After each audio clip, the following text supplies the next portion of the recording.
पहला एपिसोड की शुरुआत होती है एक होटल से। वेटर को देखते हैं जो कि एक फेमस क्रिकेटर के लिए वाइन लेकर आता है। वह क्रिकेटर एक छमिया के साथ रात भर ऊपर नीचे गपागप करने के लिए होटल आया हुआ है। फिर वेटर दूर बैठे एक आदमी को देखता है जो कि उस छमिया का ड्राइवर होता है और यह ड्राइवर अक्सर होटल आता है और जब भी यह होटल आता है तो कुछ न कुछ होटल में कांड होता है। तो वेटर तुरंत अपने मैनेजर से जाकर बोलता है वह ड्राइवर आया हुआ है। मैनेजर फिर सिरनी को फोन करता है और सब कुछ बोलता है। श्रीनी राणा नायडू के साथ काम करता है और वह दोनों अच्छे दोस्त भी है। फिर श्रीनी राणा नायडू को फोन करता है और होटल में कांड हो रहे घटना के बारे में बताते हैं। राणा भैया श्रीनी को कहते हैं लारा को भी फोन करो और श्रीनी लारा को फोन करते हैं और लारा भी तारा का मजा लूट रही थी। दरअसल वह ड्राइवर और छबिया स्पैम का धंधा करते हैं, ब्लैकमेल करके पैसे हड़पते हैं। राणा भैया नींद से उठकर फेमस क्रिकेटर को फोन करते हैं और भाई साहब गपागप करने में इतने बिजी होते हैं फोन तक नहीं उठाते।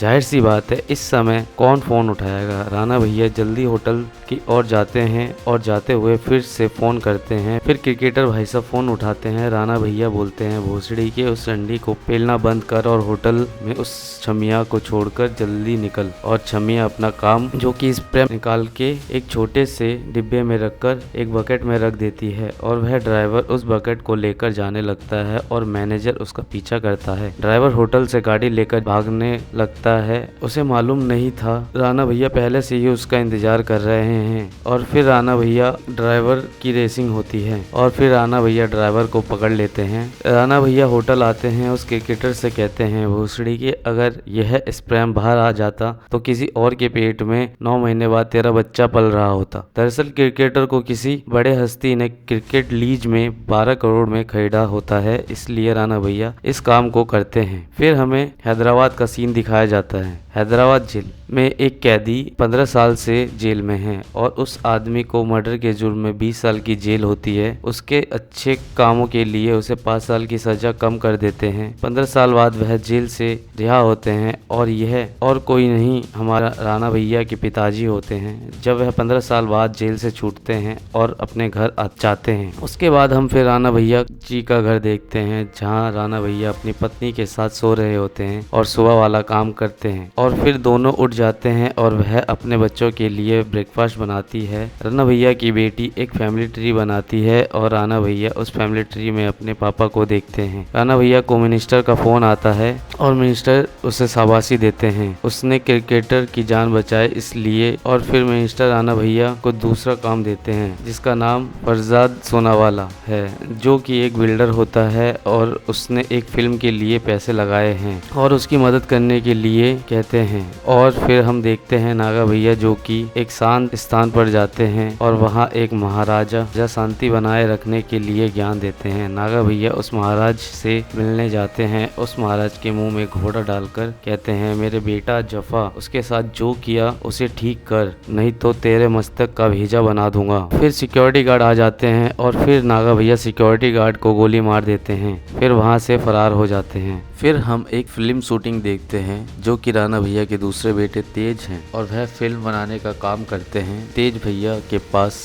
राणा भैया का फोन आता है और कहते हैं जफा एक बार में बैठा हुआ है जाकर उसे देखो। तेज भैया बार में जाते हैं और जफा को कहते हैं कितना पिया जफा। भैया जो कि एक बियर की बोतल लेकर बहुत देर से बियर को देखते रहते हैं और फिर तेज भैया जफा को लेकर चले जाते हैं और जफा भाई तेज भाई को बताते हैं आश्रम से उस महाराज ने फोन किया था और 3 करोड़ देने की बात कर रहा है और जफा के साथ गलत किया उसके लिए और जफा को वह पैसे लेने से मना कर देता है क्योंकि वह ब्लैक मनी होता है। और फिर हम नागा भैया को देखते हैं जो कि एक छमिया के साथ कामसूत्र करके सिगरेट पीते हैं और वह छमिया आती है और चोदू पैसे निकाल। नागा भैया बोलते हैं तूने क्या पैसों के लिए अपने को चोदी। फिर नागा भैया उसे पैसे देते हैं। फिर राणा भैया उस बिल्डर से मिलने आते हैं जो कि एक फिल्म LAC डोकलाम को प्रेजेंट करते हैं और इस फिल्म के हीरो प्रिंस होते हैं। वह बिल्डर शुद्ध ऑक्सीजन लेते हैं उनके पास इतने पैसे होते हैं कि वह बाहर का 3rd क्लास ऑक्सीजन नहीं लेते और वह बिल्डर नागा की तारीफ करते हैं और वह बिल्डर अपनी गर्लफ्रेंड की निगरानी रखने के लिए कहता है और सिरनी उस लड़की को फॉलो करता है और सिरनी राणा भाई को बताते हैं वह लड़की पहला माला में रहती है और राणा भैया किसी और को देखते हैं जो कि एक लड़की को देख रहा होता है और राणा भैया फिर डायरेक्ट उस लड़की के घर में चले जाते हैं और राणा भाई उस लड़की से बात करते हैं। वह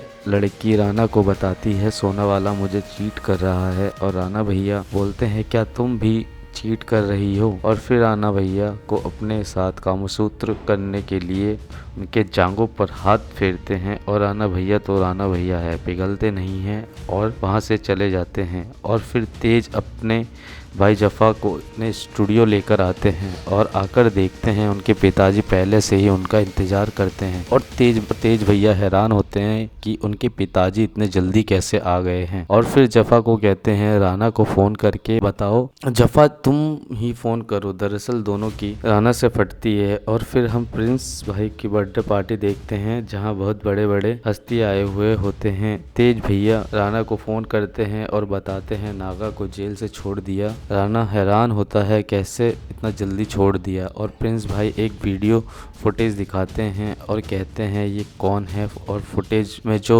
होता है वह एक फ़ोटो गिफ्ट करता है। उस फोटो में एक आदमी के साथ नागा भी होता है और प्रिंस कहता है जो 15 साल पहले नागा के साथ किया उसका बदला लेने के लिए यह सब कुछ कर रहा है। राणा फिर अपनी पत्नी को कहता है नागा लौट आया है। उसकी पत्नी राणा भैया से कहती है उनको बुला लो एक साथ रहेंगे सब मिलकर। राणा मना कर देता है नहीं वह आदमी एक नंबर का कमीना है उससे दूर रहना ही ठीक है। फिर प्रिंस पार्टी में एक छमिया को देखता है फिर उन दोनों में रंगारंग कार्य होता है। वह लड़की प्रिंस के पीछे से घुसा देती है और वह लड़की सब कुछ रिकॉर्ड कर लेती है प्रिंस को बाद में ब्लैकमेल करने के लिए और फिर मिनिस्टर माइंड से डिस्टर्ब होता है और वह पार्टी में सुसु कर देते हैं। फिर राणा भैया मिनिस्टर को गाड़ी में तक छोड़ते हैं। फिर राणा भैया वॉशरूम जाते हैं और वहाँ बिल्डर की गर्लफ्रेंड भी होती है और राणा भैया का पैंट खोलने लगती है और राणा भैया बाहर आ जाते हैं और बाहर उनकी पत्नी नैना देख लेती है और राणा से गुस्सा होकर कहती है आज घर मत आना। राणा नैना को समझाने की कोशिश करता है लेकिन नैना कुछ बिना समझे